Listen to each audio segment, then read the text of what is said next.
कल्पना कीजिए कैसे देश की जहां ना ढंग का जीवन व्यापन है, ना वहां के नेताओं में कोई विजन, परंतु फिर भी उसकी नौटंकियों को कई महाशक्तियां अपने लाभ के लिए उपयोग में लाती है। ना ना ना ना, हम पाकिस्तान की बात नहीं कर रहे, जबकि लक्षण पूरे पूरे हैं।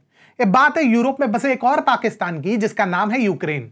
और दोनों के राष्ट्राध्यक्षों में एक बात समान है, दोनों बड़ी ही प्रोफेशनली भीख मांगने में निपुण हैं।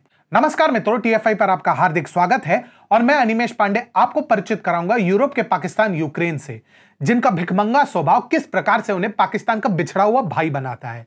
तो अवलंब आरंभ करते हैं। हाल ही में यूक्रेन फिर से चर्चा का केंद्र बना है और इस बार भी गलत कारणों से। हाल ही में हिंदू देवी काली को आपत्तिजनक तरीके से चित्रित करने वाले एक विवादास्पद पोस्टर को ट्विटर पर साझा करने के लिए यूक्रेन के रक्षा मंत्रालय की आलोचना के बाद यूक्रेन सरकार ने भारत से माफी मांगी है। असल में कुछ दिन पूर्व यूक्रेन के रक्षा मंत्रालय के आधिकारिक ट्विटर हैंडल से देवी काली की एक आपत्तिजनक तस्वीर शेयर की गई थी, जिसे देश के रक्षा मंत्रालय ने वर्क ऑफ आर्ट यानी कला का काम कहकर ट्वीट किया था।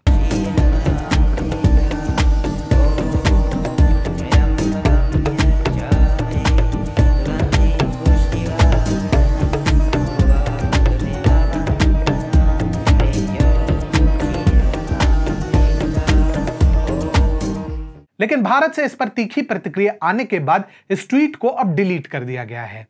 मंगलवार को यूक्रेन की उप विदेश मंत्री एमीन ज़ेपार ने अपना खेद प्रकट करते हुए ट्वीट किया, हमें अफसोस है कि डिफेंस ऑफ मिनिस्ट्री ने हिंदू देवी काली को विकृत तरीके से चित्रित किया।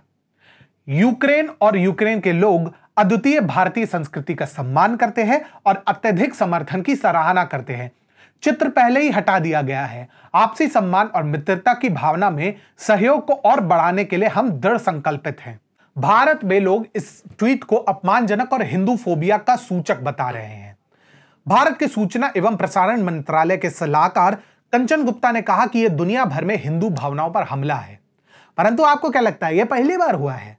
बहुत कम लोग जानते हैं कि यूक्रेन की प्रवृत्ति पिछले कुछ वर्षों से नहीं, प्रारंभ से ही ऐसी है।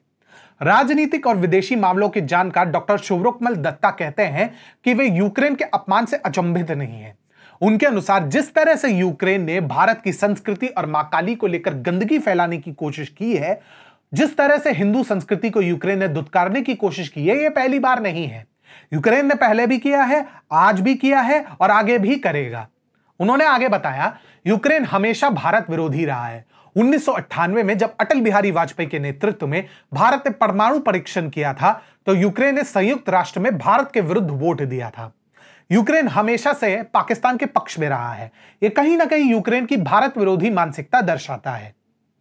इसके अतिरिक्त यूक्रेन पर जब रूस ने धावा बोला, तो प्रारंभ में यूक्रेन की दयनीयता देखकर कई राष्ट्रों के हृदय पसीज गए। रूस पर अकादमी अवार्ड से लेकर फीफा तक ने प्रतिबंध लगाने में कोई कसर नहीं छोड़ी और यूक्रेन के राष्ट्राध्यक्ष ज़ेलेंस्की को लगभग हर संभव मंच पे आमंत्रित किया गया। परंतु वो क्या है, पीतल पर कितना भी वर्क या रंग चढ़ा लो, सोना नहीं बन जाएगा। अमेरिका और कुछ देश छोड़ दे तो अधिकतम लोगों को यूक्रेन की वास्तविकता अब पूरी समझ में आने लगी है।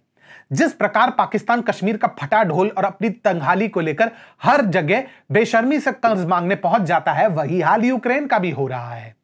परंतु यूक्रेन का यही स्वभाव अब लोगों के लिए सरदर्द बन रहा है।